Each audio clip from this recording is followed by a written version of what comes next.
2026 is going to be an awesome year. We got some pretty cool stuff coming up. First off, we got Foundations of Recovery. This is our flagship program. We're starting it in January. This is for anyone, man, woman, or couple who wants to come and reclaim their heart from shame, trauma, and betrayal. We start off with an education on all sorts of principles, give you the common language. We feed you from a fire hose in terms of all things recovery. It is such a great start to recovery. And we get at the roots of things, Tyler. This isn't like any other program. Like, this is our healing journey in process, and Foundations is where we begin. If you look at the value that you're getting there to kick off a good recovery with all of the right education, all of the right language, and a team to get you started while also being directed by Brannon and myself through the whole process, what a deal. So if you're interested, if you're struggling, if you've been wanting to do something for a long time, jump into this. This only comes around every so often, and we would love to have you there. Click the link in the description to sign up for it. And to make it even sweeter, we're also including a raffle for a free pass to the Radiant Dawn retreat. Anyone who signs up for Foundations will be added to the raffle for that free Radiant Dawn pass. If you're a man and you sign up for Foundations, your name still gets entered, and you can give that pass away if you win it to any woman that you want to. So what you're saying, Tyler, is if you sign up and participate in Foundations, you could possibly go to Radiant Dawn for free? That's exactly what I'm saying, which is crazy because Foundations by itself is already an insane value. Man, I sound so salesy. But it actually is awesome. So come to Foundations. And even if you don't come to Foundations, sign up for Radiant Dawn. It's beyond therapy, the best healing experiences that you can have. Click the link below and come join us. Is my life progressing in a healthy way? Welcome to the Therapy Brothers podcast. I'm Brannon. I'm Tyler. We're brothers. We're therapists. And we know recovery. Bring your stories, your questions, your successes with real recovery.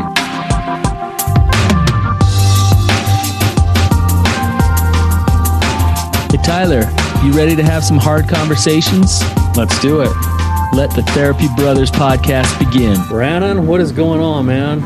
What's going on is you're becoming a grandpa. They just, right as we were getting ready to record this, you got the text message, it sounds like. Yeah, I did. Like, it looks like it's happening today. Oh man, holy cow, dude. Yep, it's she actually went in last night, but they're thinking it's probably going to happen maybe tonight sometime or maybe tomorrow morning sometime. But man, my mind is just being blown right now. Yeah, that's you're crossing a threshold. These are the last moments of you not being a grandpa. You'll be a grandpa for the rest of your life. I know. It's so crazy, man. It's so crazy. It's funny too, because like I don't feel that old at all. Like I still picture myself being probably in my like late 20s, early 30s, but I went to Chase, Chase, he's been on the show a couple of times for our listeners, but I went to his baby's blessing yesterday. And it was just awesome. It was so cool to have like a full community of people there that loved Chase too. You should have seen the church building and the chapel. It was just chock full of people who love him, Because they're awesome. Yeah, Chase is amazing. Yeah. But then I go to the luncheon afterwards and everybody's coming up to me and they're saying, hey, you look way young today. Like you look so much younger than normal. I'm like, what do you mean? They're like, oh, you shaved. Like, so when I clean shave, and I like lose 20 years off of how I look, I guess. But with my white beard, I look like I'm like 70, and I guess I look normal about 45 when I'm clean shaven. So I think I'm going to clean shave from now on all the time, just because I picture myself being younger that way. Well, embrace being the sage, the grandpa. Oh man, grow it out, grow it all the way out. It's crazy, man. That's one of the reasons why we're going to do the topic we are today. But before we get into that, I have to follow up on this because I promised somebody at the luncheon yesterday that I would ask something to you. Oh no. They were saying that they love the stories that we tell about like our childhood, and particularly this guy said, he's like, I just want to hear another story about Biggs. Like he's like, I don't even know the guy, but I love Biggs. Like, ask Brandon to tell another story about Biggs. Oh God, I could go on for days. Biggs is the best. He's my favorite person. He's Like an incredible he person. truly is. I love him. Um, but I got, immediately, a rabbit cage pops in my I mind. thought of that story too right off the bat. So tell the story, Brandon. Tell the story about the rabbits. The rabbit, Well, not our story about the rabbits, but about the rabbit cage. yeah, I mean, wow, when we were kids, How old do you think we were? Probably. oh, we're probably 7 or 8, and um, for some reason, we had a bunch of near beer at the house, so we were slamming the near beer. Like O'Doul's or something. I think that's Non-alcoholic. the first time you tasted it and you like liked it. Oh, talk about redneck. Like when I'm 8, I was like slamming near beer. Um, I can't believe I'm not an alcoholic. Oh, dude. So me and Biggs are slamming the near beer at his house. Like,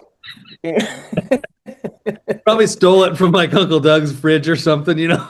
yeah, yeah. Um, so we got the near beer going, and it's like middle of the day, and our aunt brought us out cheese sandwiches. It was 2 pieces of Wonder Bread, a little bit of not mayo, Miracle Whip, Miracle Whip for sure. and a Kraft piece of American cheese. One a Miracle Whip, 1 piece of American cheese, 2 pieces of Wonder Bread. Oh, it's so good. So good. I prefer mayo over Miracle Whip, but All day long. so that was our lunch, and we're sitting up in his backyard, and under his deck there was this rabbit cage, and Biggs, for some reason, he just needed a little more protein, and he opened up his sandwich and he grabbed a handful of rabbit poo from under the cage, and he throws it on his sandwich, and he closes the sandwich and eats the whole thing.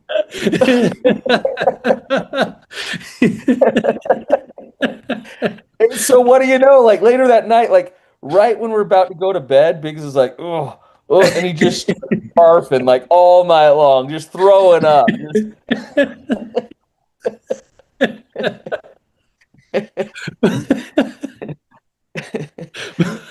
Oh man. What was he thinking? He wanted the protein, I guess. I don't know. Maybe the fiber. So moral of the story is don't eat rabbit poo. On your cheese sandwich. Yeah. I mean, maybe he wanted a little more on that sandwich. I don't blame him. Oh man. Oh, I got more big stories later, but I hope that one worked. that totally works, man. Yeah. That's exactly what I was looking for. Biggs is famous now. We got to have him on as a guest. We need to have him. He could come Yeah. on, be a great guest for us sometime.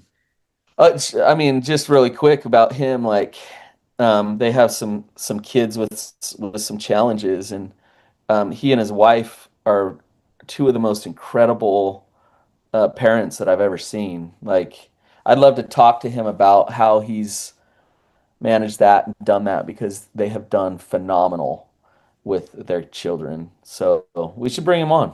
Yeah, we should. They are phenomenal parents. So Um, love you, Biggs. absolutely. Um, okay, so you're becoming a grandpa. We're talking about maybe we can work this big story into this episode a little bit. I don't know. Um, Actually, maybe some of the stages we're going to talk about. We're going to talk about Erickson's stages of development today, and part of that is because I was just telling you how old I feel and wondering where I was, stage of life, big chapter changing right now. At least for me, it kind of feels that way. So, I think I think these stages, Tyler, are so eye-opening. Like Erickson nailed this, and they're also really informative as you look at your life, and it can help guide you a little bit of where life's going and what's happening with life, and you'll see these things playing out. So it's just really interesting to know what these are, to go through them and to understand them. Yeah, yeah. So we're going to kind of go walk through them and maybe share some examples and stories as we go through, Brannon.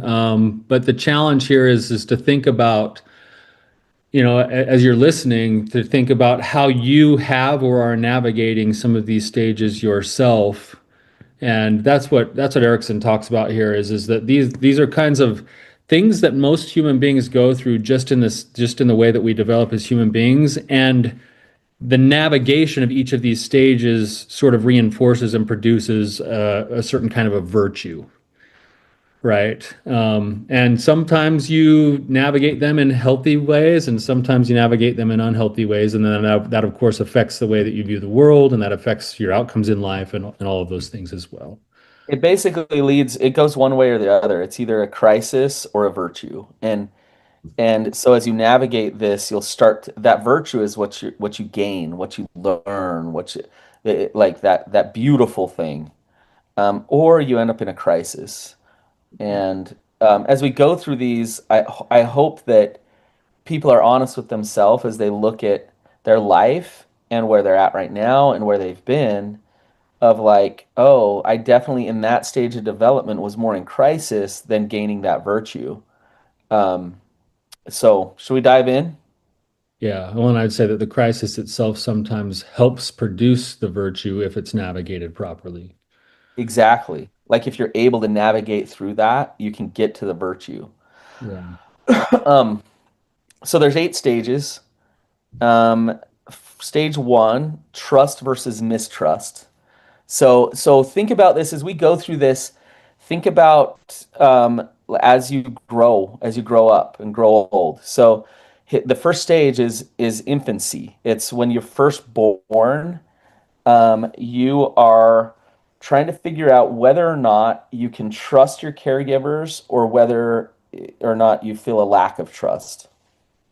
Right. And this begins from even before you're able to be conscious or think properly, right? And to tie this in, some of the other research that we know on a different theory about attachment is that our attachment styles right from the very beginning are being shaped and informed as a result of this idea of trust versus mistrust. So if I have a From the parent, get-go. what's that? From the get-go, yes. Yeah, right. So if I have a parent who is, ignores my pleas for attention, usually in the form of crying or something, that's going to help shape the way that I navigate the world and what I start to believe and form in terms of whether or not I'm safe in this world. If Yep. I have someone who's punitive in the way that I respond, that's going to shape things. If I have someone who's warm and responsive, that's going to shape the way I believe and see the world. And so Yep. infants learn trust or mistrust of their caregivers um, right from the very beginning. You know what's interesting is the virtue with this one is hope.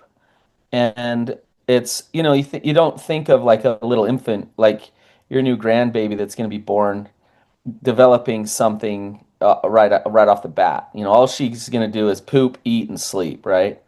But in the background of all of that is she is like it's all about hope when you're first born because it's about the future. It's about where you're going from here. So if you feel secure, you have that secure attachment, it just feeds that hope.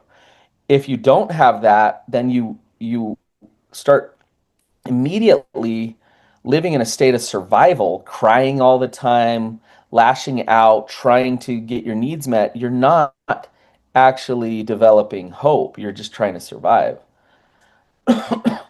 Um, should we go to the next one? Yeah, stage two is Erickson calls it autonomy versus shame and doubt. Now, you think about this in the terms of like what you hear on our show talked a lot about with shame. Erickson's saying that this is beginning really, really early, that as we're starting to kind of navigate our world, this is from about 18 months to 3 years that typically people will be navigating this sort of stage in this crisis. And really, what this is about, you think about it, Brannon, like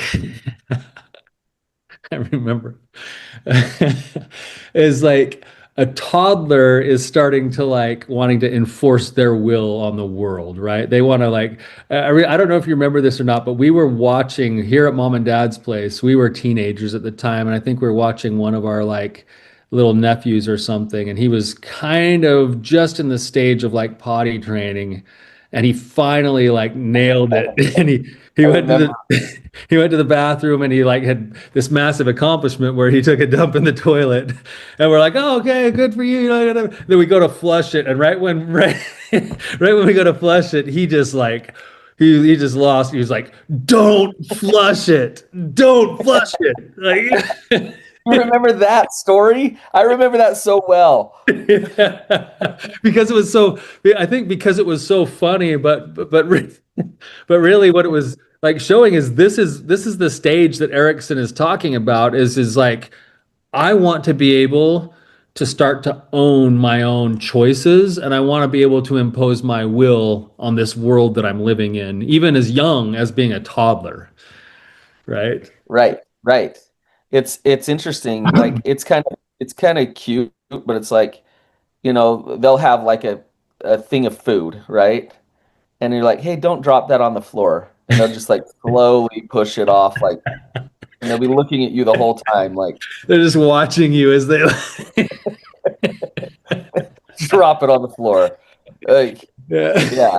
So they're developing they're developing a sense of independence and trying to figure out that attachment. And ultimately the virtue is their will to do what they want, and it's important to develop that sense of will. So um I think okay. sometimes you Oh, see but when a child doesn't really get that opportunity to practice that will, what you see as they get older is that they have a lot harder time with decision making and with being able to take leadership for their own lives. They're kind of at the mercy of whoever tells them whatever they need to do. yeah, yes. Um, That's a good point, Tyler. I mean, all of these things, when crisis takes over and you don't gain that virtue, it it it comes out later. Like there's consequences later for it. yeah, and it can come out Um, sideways sometimes as well. yeah, like it's interesting working with couples, and when it really gets stressful and hard, what you'll see is one of the other partners start acting like a toddler, start acting like a child, because they haven't developed beyond that. And so when stress comes and it's difficult, you'll see the lack of development take place. Um, okay, stage three. Um, well, I want to back up just a little bit with stage two, autonomy versus shame and doubt. Just because we talk about shame all the time, you can see this is where it's starting to develop. Like already early on, it's starting to develop. And when you don't have a sense of self and know who you are, your autonomy and understand who you are, you start to forget that. And you start to develop an idea of who you are. And that right there, we're talking about the seeds of shame, Yeah, right? or think about when you finally start to learn to assert your will in the world, and if you're too often either ignored or punished for it, because because there is no other way to look at the world than from a self-centered view as a toddler, the messages that you start to receive can definitely fuel that idea of shame and doubt, um, Yes. especially coming off of trust versus mistrust. So now, am I getting rejected for certain reasons? And the only way that I can put that together is that I must be bad or wrong or something, right? Yeah. Yep. Which this next one goes right along with it. So stage three is initiative versus guilt. So children assert themselves more frequently and develop a sense of purpose and social interaction. Um, so this is where you're starting to figure out purpose a little bit. Who are you in your purpose? Are you going to take initiative? What's your place in the world? Or are you not stepping into that initiative and then feeling guilt because you're not? That's right. And you're also being stepped into places where social interactions with peers are starting to take place. You're starting to go to certain nursery school in church or preschool. And so you're also figuring out a little bit just the very beginning parts of like social interaction and also where you fit in with that. Yeah, like I remember in kindergarten, I was trying to use scissors to cut something, and I grabbed left-handed scissors and I was trying to cut this thing and it wouldn't cut. And I'm like thinking what's wrong with me? And this teacher's aide came over and did not handle the situation well. She's like, "Why do you keep trying to use the left-handed scissors, blah blah blah." And I remember feeling so guilty because I was using the wrong scissors. And like if you think about that, that's stupid that I should feel any guilt about that, right? But at that stage of development for me, something about that social interaction, I had massive amounts of guilt about something like that, right? Yeah, So because you don't know any other way to look at it again, right? yeah. Um, okay, so should we go to the stage 4?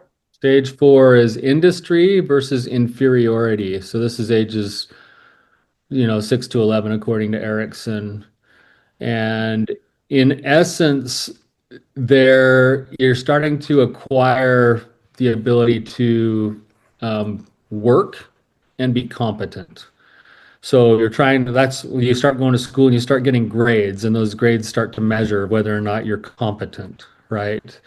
There's again the more social demands and where you fit in, and so there's a lot of pressure to perform and show that you measure up, that you make the cut, so to speak, that you make the grade. Um, and kids 6 to 11 spend a lot of time trying to figure out where they're going to land there. What am I good at? Yep. We're starting that 6 to 11.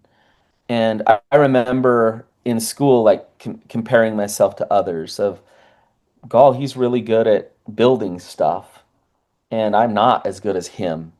Um, and so, like, what am I good at? How do I fit into this world in terms of my contribution? And how am I going to contribute? And you think 6 to 11, you're thinking about that, but you are when you're in school. What grades do I get? How well do I do? Am I going to excel or not? I remember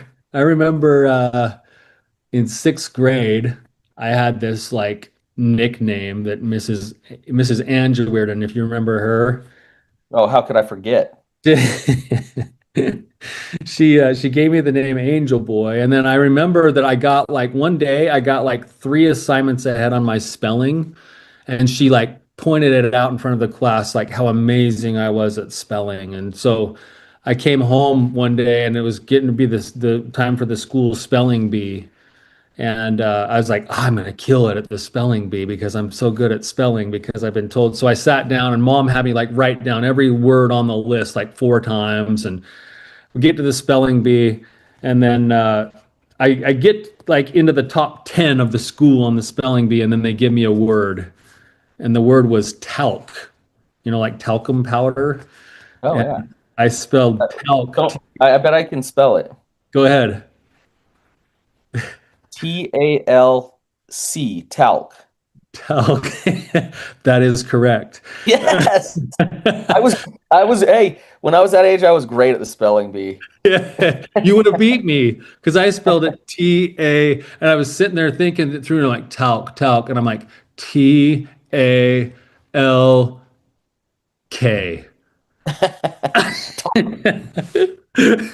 And they're like, that is incorrect. And I remember just like crumbling, like, oh my gosh, I'm so bad I'm so terrible at spelling now.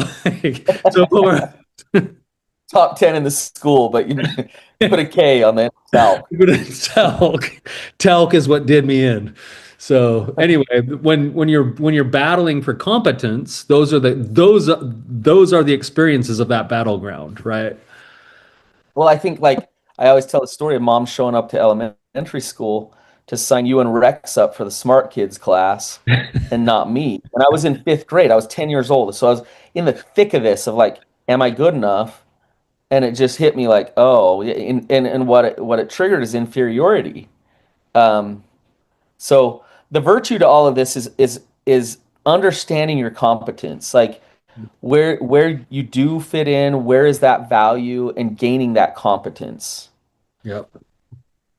Um, okay, stage 5. This is really interesting. 12 to 18 years old. Right now I have a 12-year-old, a 14-year-old, and a 17-year-old in my house. So we're living in stage 5 in my house, and All over the it's so place. interesting. Yeah. Yeah. Um, so this one is identity versus confusion. Um, teenagers need to develop a sense of personal identity, or be confused about who they are.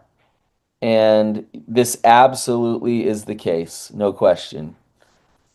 In all sorts of areas of life too. Yep. It's not just about competence and what I'm good at anymore. It's more of like the deeper things of how I identify myself are being wrestled for at this time. Yep. And you'll see things like um, uh, what groups of friends do I attract to and get involved with? That is it shows my identity. How do I dress? How do I act? How do like all of these things? I remember doing work with a teenage kid. He was right in this stage. He was like 14 years old. I was driving around and I was just kind of working, doing PSR work, which is like kind of like social skills training work. We're driving somewhere and he turns to me one day and he's like, "What group are you in? Who are you?" I'm like, "What do you mean?" He's like, "Well, like at school, there's like the preps and there's the stoners and there's the jocks and there's the American badasses." And I'm like, "Well, he's like, you're a jock." And he says it with like this like disdain in his voice. He's like, "You got to be a jock or a prep." I'm like, "Well, actually, maybe a little bit of both. I don't know. Like, who are you?" He's like, "I'm an American badass." I'm an American badass. Good for him. He chose the right one, man. He nailed it. He was fighting for his identity like crazy. That reminds me, like I was thinking just a week ago, one of my regrets in life. I don't know if you remember, but there was this group that came to be in our neighborhood and in our junior high that were known as the Rockers. Rockers, They were into Metallica, like Metallica, Guns N' Roses. They wore Nirvana, black shirts every day, and they all grew their hair out. had mullets. And yeah, and I was just like, I wish so bad I could go back and just be a rocker, just be, just be known as a rocker. That was the identity. Yeah, it's funny. You know exactly what I'm talking about. I knew the Um, rock. We knew the Rockers. We bumped shoulders with the Rockers a few times. a few times, but yeah, they had something figured out. So identity versus confusion, and yeah, you'll see some kids really get into that sense of self and know who they are, and then others just really struggling and trying to figure that out for themselves. Um, so okay, should we go on? Yeah, let's continue on. So we did identity confusion. That's 12 to 18. Stage 6 is intimacy versus isolation. Age is 18 to 40. So there's a pretty big gap here with Most people are. stages. But this is really about starting to form intimate and loving relationships with other people, and the virtue is love. And if you Yeah. think about that, like from 18 to 40, that seems to be kind of right at the primacy of almost every person that we know. They're trying to figure out what love is. Yeah, in different ways. So, um, people that get married or struggle to get married or in relationships, if they want a relationship but can't find somebody or can't develop a healthy relationship because of some of their attachment issues, there's feelings of isolation. There's feelings of loneliness, of a lack of something in their life. Same thing with when you have kids and or even your relationships back with your family of origin. Are you feeling more connected to them and do you feel love there or do you feel more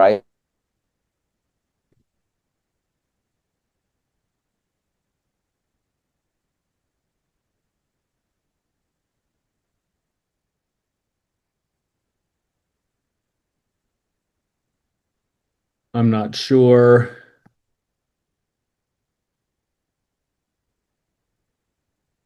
if we might have lost Brannon here for a second. So hopefully we'll get Brannon back here. I don't see him. Looks like he might have cut off on me for a second. So hopefully we'll get him back. But basically, it's that idea of, from 18 to 40 years old, we are looking for deep, meaningful relationships. And the risk is, and this is a big part for us as human beings, back to kind of looking at attachment type stuff. The risk is that so many people, as they're battling for this, imagine now this, they've got the shame that they've been trying to navigate. It tells them they're not enough. They're stepping into trying to find someone who they can have deep, meaningful relationships with.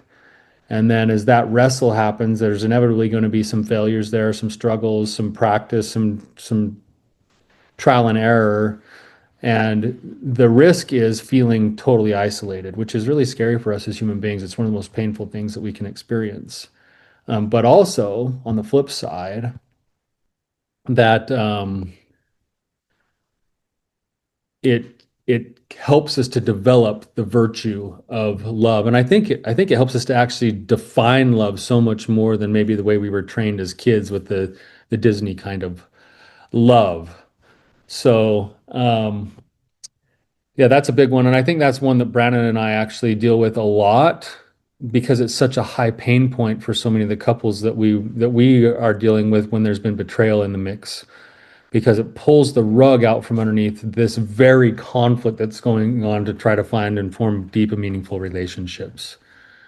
So hopefully Brandon will join back on here in a minute. But stage 7 is um, this is where I would probably be, that Erickson would say I am right now, is stage 7 is middle adulthood from ages 40 to 65. And stage 7 is called generativity versus stagnation. So, what it means to be generative is we become interested in legacy. We become interested in trying to create or build something, to nurture something that will outlast us. This includes creating posterity, children, raising children, contributing to the community, wanting to leave a mark on the world.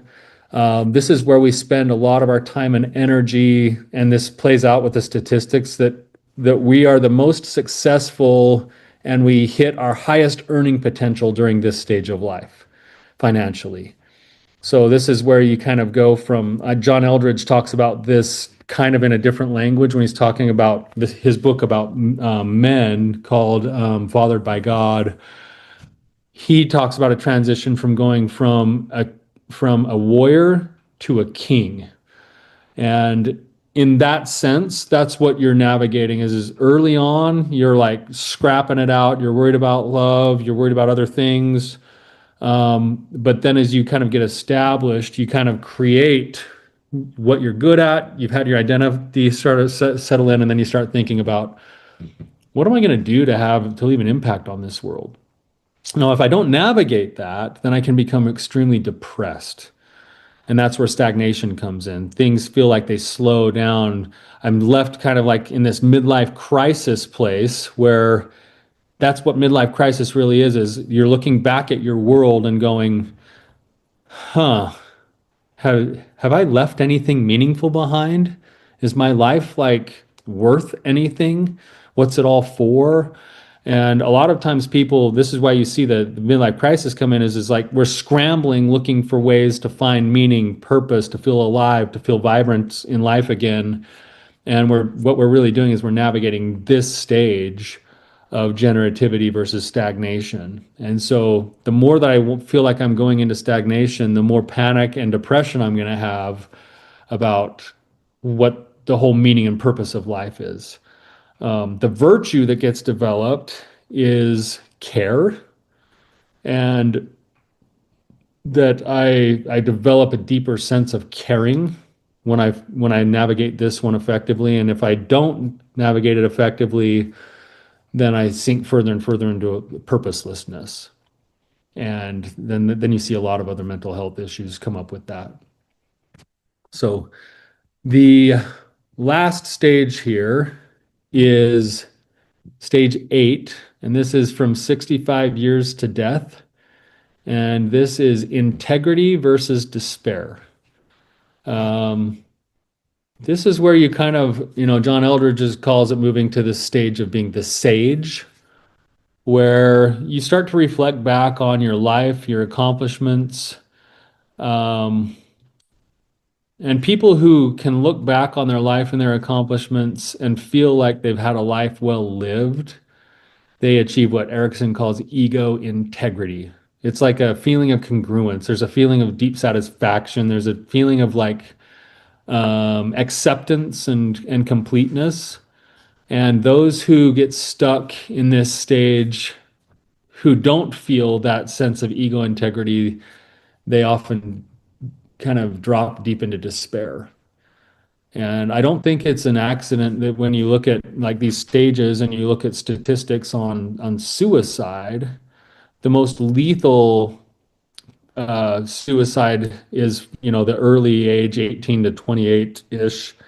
But then the second highest rate for suicide is actually among elderly people.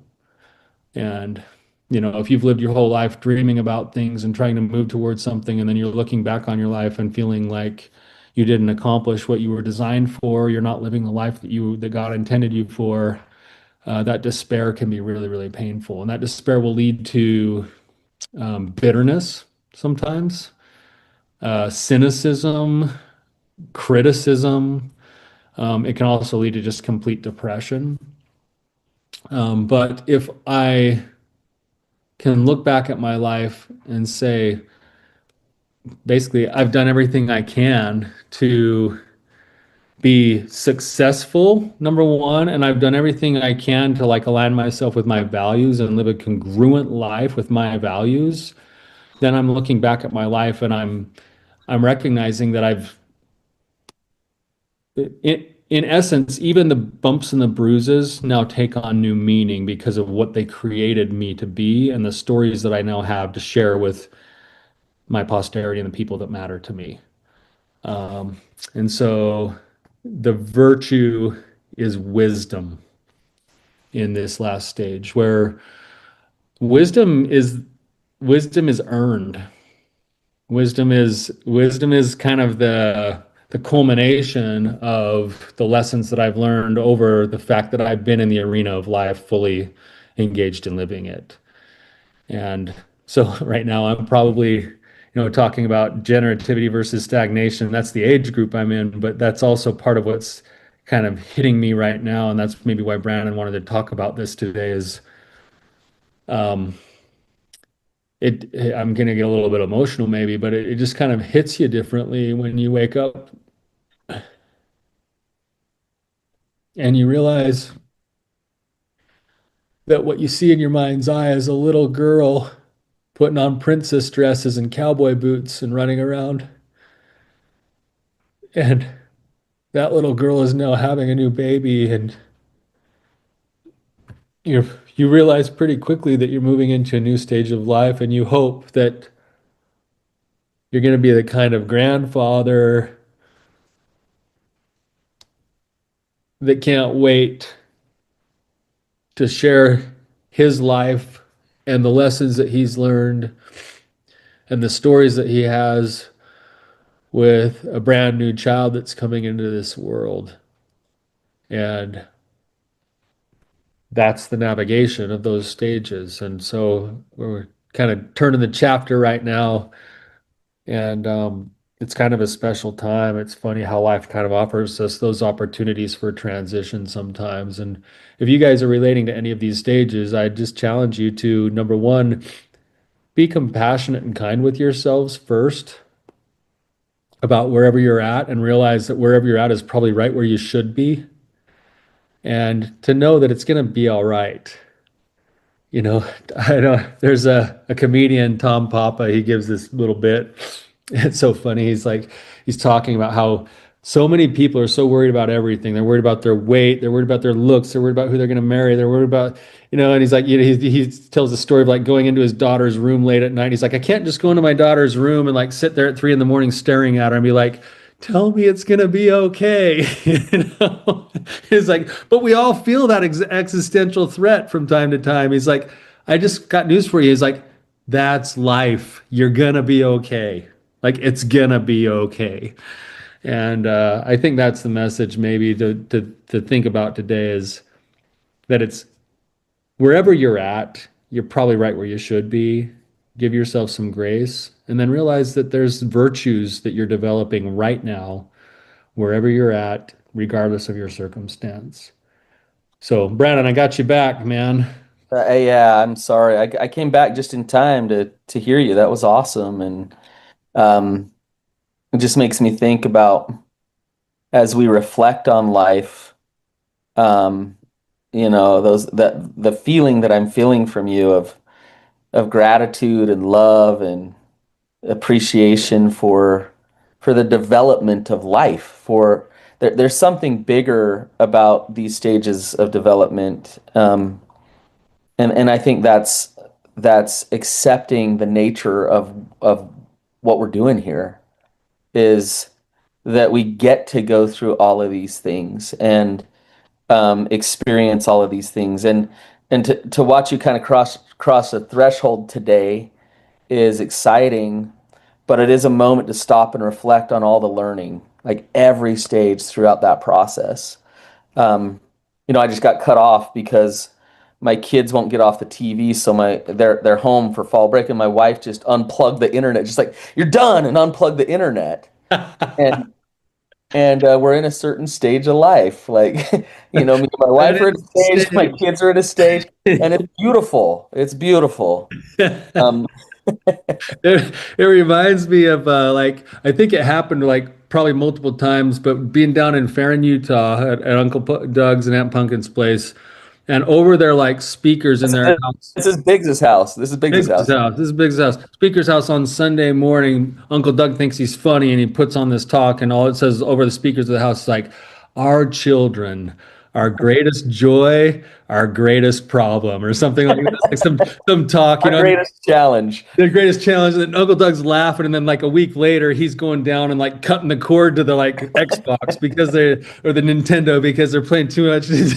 Like, that was the stage of life they were at right then, right? But that really is what it is. And what you said, Brannon, those stages really do offer. They offer us a ton. And to go along with our Uncle Doug, of course I can't end this episode without referencing Uncle Doug used to call my daughter something. It was around a Kenny Chesney song, right? And Kenny Chesney nailed Erickson's stages with the good stuff. Yeah. So he'd always call me up and he'd be like, "Hey T," he's like, "How's the good stuff?" Meanwhile, I just had a huge battle with her where she got grounded from wearing princess dresses for 2 days because she was talking back to her mom or something, I'm like, the good stuff is sassy right now, So anyway, it's you guys, it's all the good stuff. It's good stuff. Yeah. Yeah.